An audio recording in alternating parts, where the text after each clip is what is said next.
Los invito a que pensemos juntos acerca de cómo se construye la realidad, cuáles son los valores de verdad, qué incidencia tienen los medios masivos de comunicación en nuestro acercamiento a la realidad, qué participación tenemos en estos proyectos, ¿son ingenuos los medios masivos de comunicación? ¿Cómo hacemos para juntos crear una mirada colectiva y que nos lleve hacia nuestro proyecto y no ser sujetos pasivos de los medios masivos de comunicación?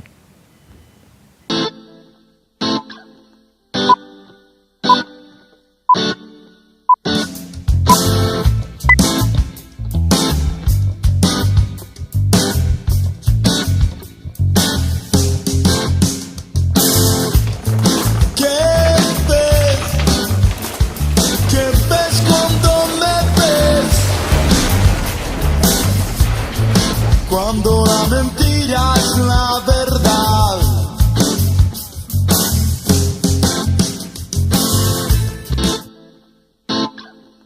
Yo le creo a la televisión cuando me muestra pruebas certeras y creíbles, que sean razonables, explicables y bien detalladas. No le creo cuando divagan o dicen cualquier cosa o suponen.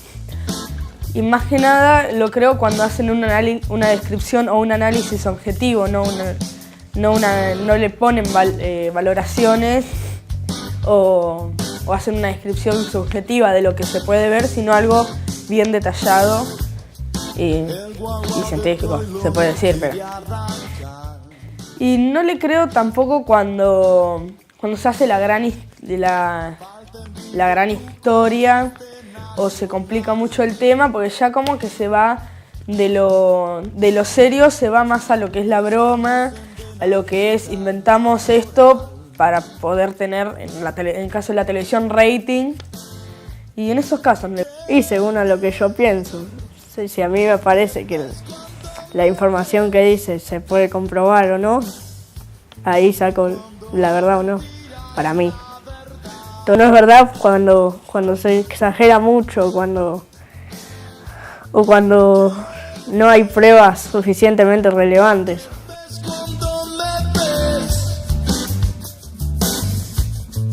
Cuando la mentira es la verdad. ¿Qué es la subjetividad? Muchas veces ha sido usada esta palabra. La subjetividad posmoderna, la subjetividad más mediática, el sujeto, lo subjetivo. Bueno, vamos a intentar echar un claro sobre este concepto. Habitualmente la subjetividad se relaciona, a partir de la flexibilidad semántica de nuestro idioma, se relaciona con lo subjetivo. Lo subjetivo es lo interior, los sentimientos, lo que tiene que ver con lo particular, con lo singular. Y en contrapartida aparece otra palabra, que es la palabra objetividad, que aparece como lo certero, la verdad, lo objetivo, lo que está distante del sujeto. Y a partir de la construcción que tenemos de subjetividad en nuestra cultura, esta cosa de lo objetivo aparece como verdadero, como certero y como fetiche. Parecería que la única verdad tendría que transitar por los caminos de la objetividad.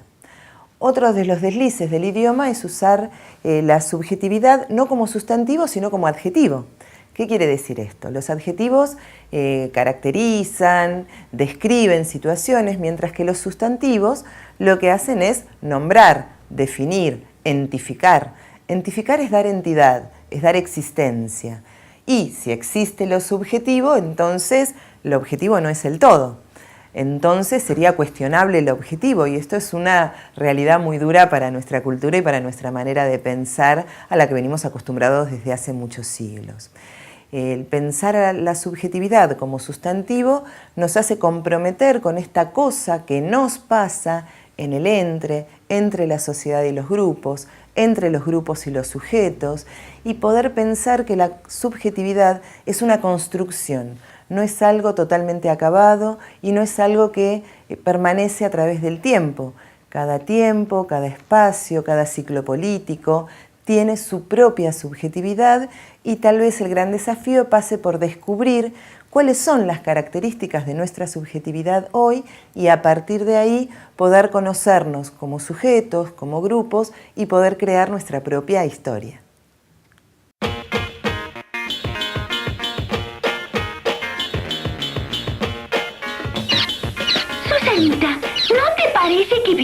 ¿Vivimos en un mundo muy complicado? A mí me resulta sumamente sencillo. Es un mundo de padres e hijos. Todos los habitantes del globo son padres o hijos de alguien. Y eso es todo. Está muy bien, Susanita, pero los tiempos cambian. Hoy en día, además de ser madre, la mujer debe contribuir al progreso, hacer cosas importantes. Es cierto, tienes razón. Desde mañana mismo voy a aprender a jugar al bridge y a la canasta. ¿Y eso te parece importante? ¡Claro! ¿Acaso las señoras importantes no juegan al bridge y a la canasta? ¡Qué bruta!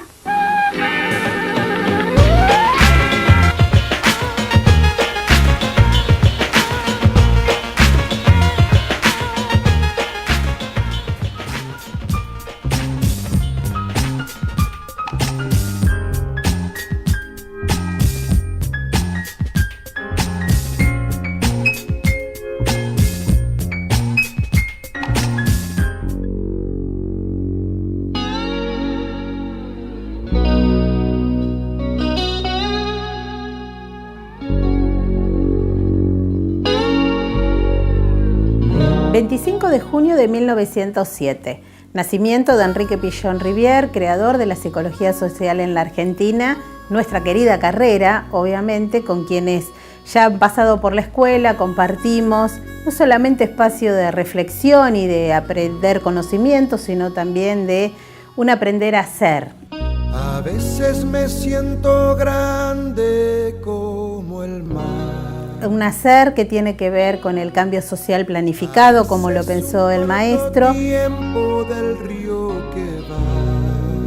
Y hoy queremos festejar el Día del Operador en Psicología Social, así que bueno, un saludo afectuoso para los docentes de la escuela, para quienes día a día hacemos algo en nuestras comunidades, en los grupos, en las organizaciones. Y bueno, a festejar, que es nuestro día. Un saludo.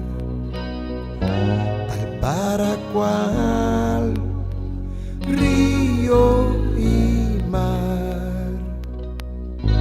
Tal para cual.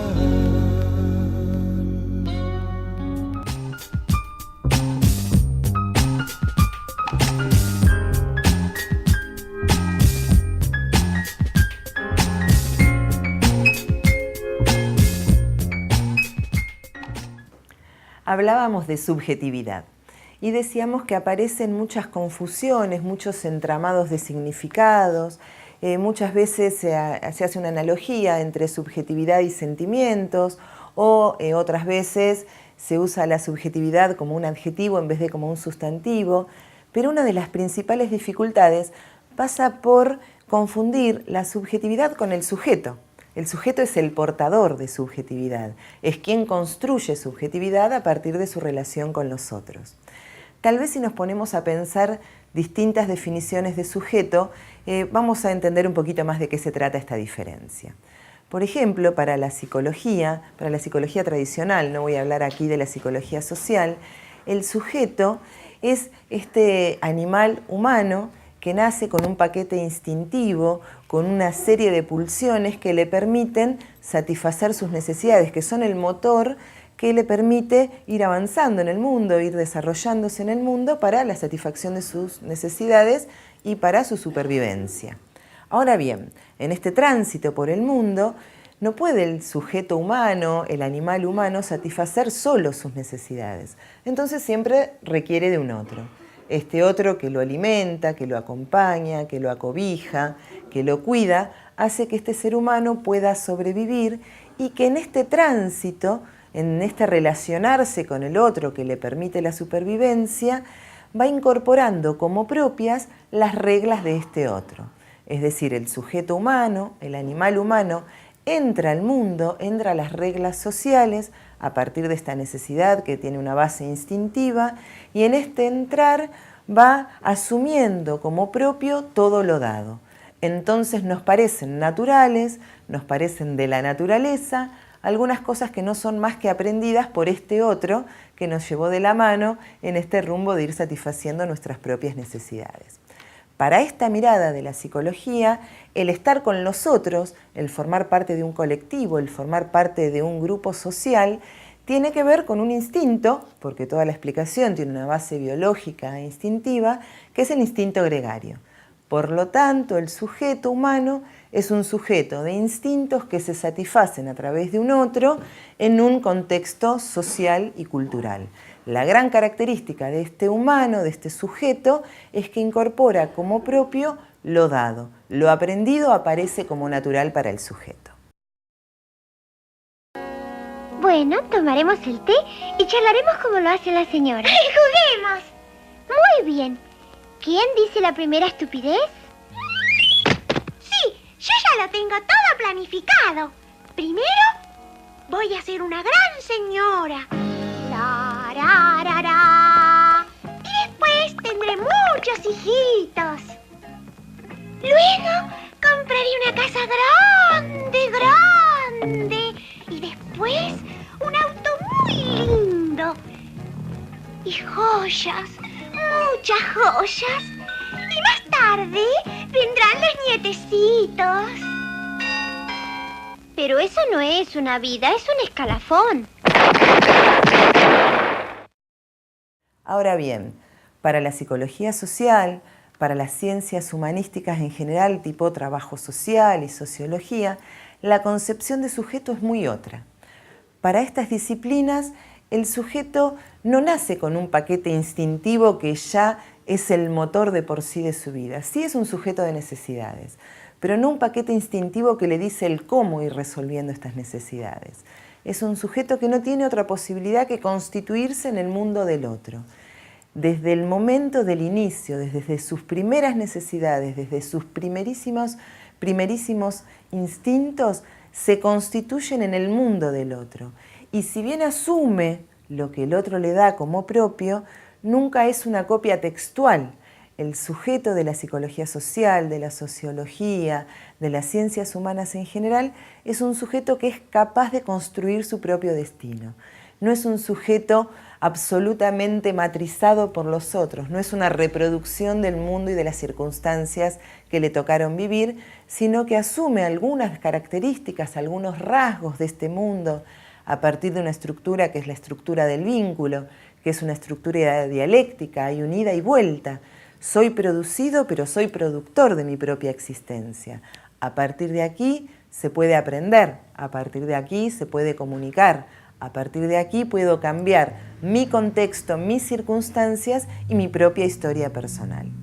Ahora bien, vimos la diferencia entre la psicología tradicional, vimos el concepto de sujeto para la psicología social y vemos que hay algo radicalmente diferente. En uno el sujeto asume como propio lo dado en forma automática sería, y en el otro uno es constructor de su propio destino. Pero en ambas definiciones hay algo que sí o sí se da, es la apropiación subjetiva del contexto. Algo que es cultural, algo que es histórico, algo que tiene que ver con el afuera, se internaliza, pasa a ser parte del sujeto y las vicisitudes de la vida harán que este sujeto cree, produzca, genere su propio contexto o tenga una actitud más pasiva y asuma pasivamente, asuma sin cambiar sus propias condiciones de existencia. En nuestro momento histórico, este contexto, este afuera del sujeto, está compuesto por varias circunstancias, lo político, lo económico, pero básicamente hay un factor que son los medios de comunicación. Los medios de comunicación crean realidades. Los medios de comunicación también son formadores de subjetividad. Tal vez haga falta solamente pensar cuánto tiempo nuestros niños están delante de la tele y cuánto tiempo están con su mamá o con su grupo familiar. Tal vez sea equivalente este tiempo. La fuerza subjetivante de los medios de comunicación hoy por hoy es tan o más fuerte que la fuerza subjetivante del grupo familiar o del grupo más cercano. De todo esto vamos a hablar dentro de un ratito.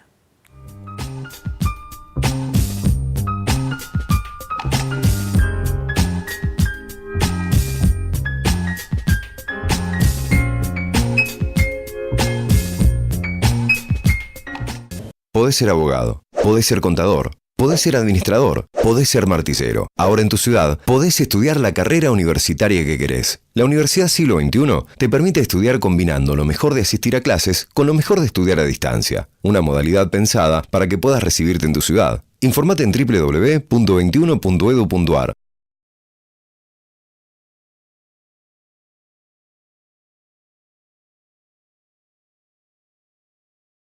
Nueva carrera, trabajo social. Desarrolla tu capacidad para trabajar con problemáticas sociales desde una perspectiva global que te prepare para analizar, intervenir y generar un cambio real. Violencia de género, falta de trabajo, divorcios, reinserción juvenil, entre muchas otras. Trabajo social es una carrera con título oficial, para nivel superior y con articulación universitaria. Comunicate.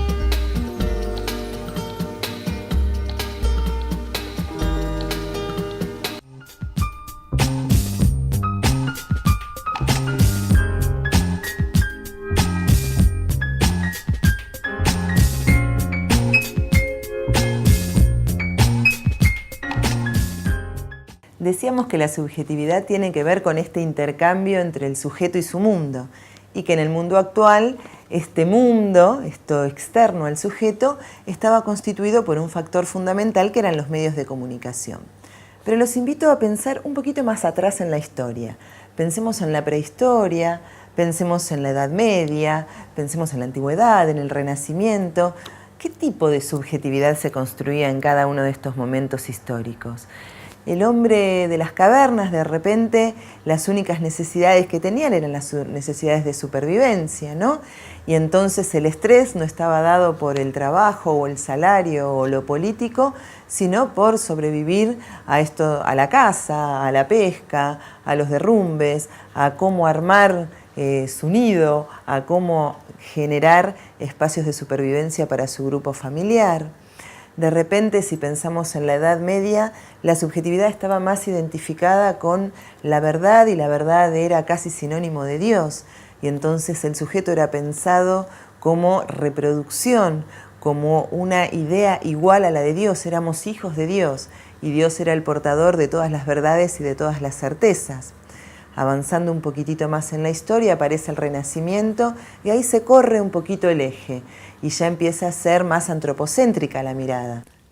Basta con ver los cuadros de Rafael, de Leonardo da Vinci, esa precisión en los músculos, en la estructura ósea.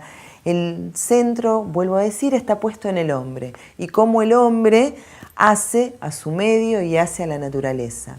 La modernidad y cómo aparece el sujeto trabajo, cómo aparece este contexto del trabajo que también es creador de subjetividad, la revolución industrial, la revolución francesa, cómo esta subjetividad ha ido mutando a partir de diferentes características socioculturales y sociohistóricas.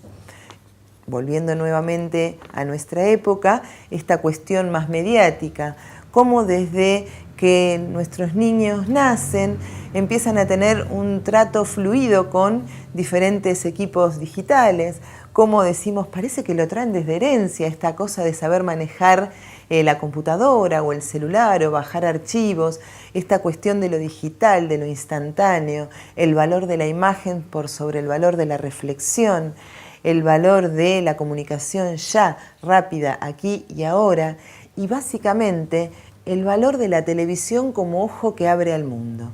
La televisión es uno de los medios de comunicación que se ha instalado más masivamente. En casi todos los hogares hay 1, 2, 3 televisiones y aquí no hace diferencia entre cuestiones culturales o entre cuestiones económicas. La televisión ha ingresado en todos los hogares y se presenta como un ojo de verdad. Se presenta desde un lugar que muestra cuál es la realidad. Tal vez si nos ponemos a pensar en nuestra cotidianidad, ¿no? El levantarse y decir, ¿hace frío o hace calor? ¿Qué tiempo va a haber hoy? Y tal vez nuestros abuelos salían y se asomaban por la ventana o sacaban la mano a través de la ventana para ver qué temperatura había y nosotros confiamos en el pronóstico del tiempo que nos da la tele o que nos da la radio. ¿Qué hablar de las noticias, incluso las noticias barriales? De repente pasó un accidente o algo y tratamos de verlo en la tele, a ver qué nos dice este gran ojo, este gran visor de la verdad acerca de lo que aconteció tal vez a unas cuadras de nuestra casa. Es más confiable la realidad, o aparece como más confiable la realidad, vista por televisión, enunciada en un discurso televisivo, que la realidad material y concreta que podemos acceder a través del diálogo con los otros. Esto tiene que ver con cómo nos hemos ido formando, con cómo se ha ido metiendo despacito y con la leche tibia el discurso más mediático en nuestras vidas, pero también tiene que ver con estrategias de dominación. No es inocente esta presencia de la televisión y tampoco es inocente los discursos y las realidades que se crean a partir de la televisión. ¿Estamos en un país violento o estamos en un país calmo? ¿Estamos en un país con crisis o no? Depende muchas veces el imaginario del cómo estamos, más de lo que nos dicen los medios, de lo que nosotros realmente podemos pensar, ver y sentir desde nuestra realidad material y cotidiana. Tal vez la gran invitación pase por poder tomar una distancia óptima de este discurso, poder cotejar diferentes medios, diferentes mensajes y básicamente otorgar el valor de realidad al valor de verdad, es decir, que la realidad tenga que ver más con la realidad que estamos viviendo que con la coherencia de los discursos.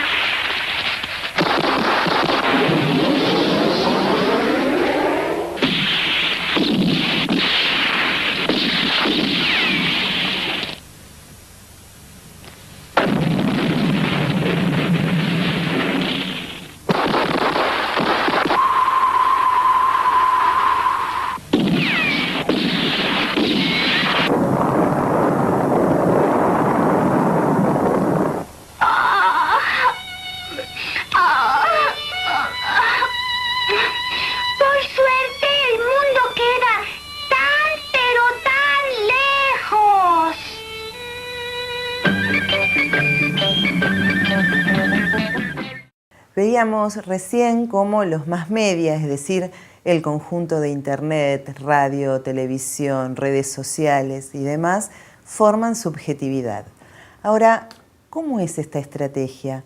¿Por qué es verdaderamente fundante de la subjetividad este contacto que tenemos con los medios masivos de comunicación? ¿Cuál es la estrategia mediante la cual estos medios masivos de comunicación se infiltran en nuestra subjetividad, echan raíces en nuestra subjetividad?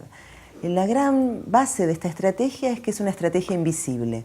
Es una estrategia que está naturalizada y a la cual no accedemos conscientemente si no hacemos un esfuerzo de reflexión. A ver, por ejemplo, la imagen de la mujer, ¿sí? No hay ningún medio, ninguna publicidad que diga tú debes ser de tal o cual manera. No hay ninguna fórmula que diga cómo hay que tener el pelo o cómo hay que ser de alto o de delgado. Sin embargo, sí aparecen en imágenes contundentes de cómo es una mujer exitosa o no, de cómo es una buena madre, de cómo se debe vestir a alguien que es joven y actual. Y entonces son estrategias de dominación que aparecen así, como diría Serrat, con la leche tibia, sin darnos demasiado tiempo a pensar, pero que se incorporan en nuestro imaginario y que forman parte de nuestro deber ser sin darnos cuenta. Lo mismo sucede con los hombres, recién di el ejemplo de las mujeres, pero pasa lo mismo con los hombres, con los niños, con cuáles son los objetos de deseo, con cómo es ser feliz, cómo es un cumpleaños, cómo es una sala de clases, cómo es un docente, cómo debería ser un presidente, cómo debería ser un juez, un senador, un diputado, cómo es una marcha masiva, cómo es la realidad. ¿Estamos bien o estamos mal? Nuevamente, el concepto de realidad imponiéndose desde los medios y desde un lugar que quita todo espacio a la reflexión, desde un lugar que se muestra como real, como válido, como certero, como verdadero, sin dar posibilidad de cotejar si este espacio de realidad es coherente o no. Lo único que se revisa es la coherencia en el discurso.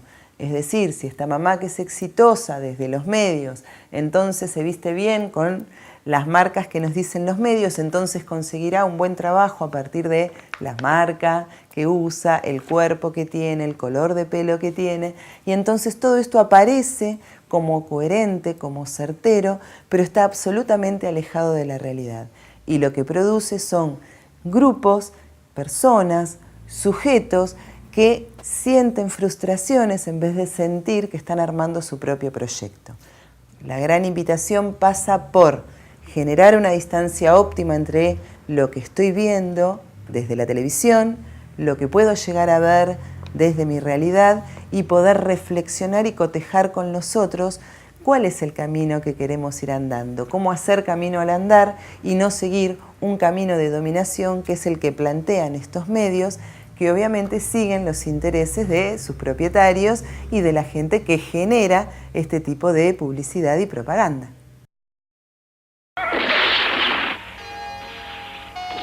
Si le digo que no vea tanta televisión, terminará odiándome. ¿Por qué no le hablas vos? Claro, yo. Siempre tengo que ser yo. ¿Ja? Mira, Mafalda, sería conveniente que vieras menos televisión, porque tantas horas sentada y la imaginación...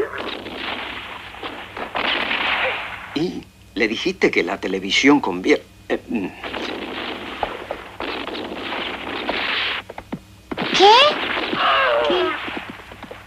¿Qué, hijita? ¡Sopa!